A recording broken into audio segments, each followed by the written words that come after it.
கடந்த 2 வாரங்களுக்கு முன்பு பர்கூர் மலை கிராமத்துக்கு போயிருந்தப்போ தான் இந்த காணொளி பதிவு செஞ்சேன். நம்ம நண்பரோட வயலில் அவரை பயிரிட்டிருந்தாங்க. முற்றிலும் இயற்கை முறையில் மானாவாரி வேளாண்மையாக, அதாவது மழையை எதிர்பார்த்து தான், மழை பொழிவப்போ ஊனி விட்டுருவாங்க. இப்போ சிவன்ராத்திரி நேரத்தில் இதை அறுவடை செஞ்சு வியாபாரத்துக்கு கீழே, அதாவது சமவெளி பகுதிக்கு கொண்டு வந்து விற்பனை செய்வாங்க. அது போக வீட்டு பயன்பாட்டுக்கு, விதை சேகரிப்புக்குன்னு இதை வந்து எடுத்து வைக்கிறாங்க.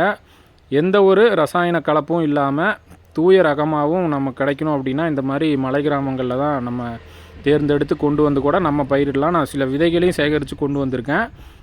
ஆனால் நம்ம பகுதிகளில் இது ரொம்ப, அதாவது தண்ணீர் பாய்ச்சி இதை வந்து நம்ம வேளாண்மை செய்கிறோன்னா செடி இவ்வளோ நிறையா காய்க்காது அப்படின்னு சொல்கிறாங்க. ஏன்னா இது வந்து மானாவாரி வேளாண்மைக்கு தான் இந்த விதை நல்லாயிருக்கும். அதாவது இந்த மாதிரி மலைப்பகுதிகளில் சிறு சிறு வயல்களில் குத்து குத்தாக வச்சுருக்குறாங்க.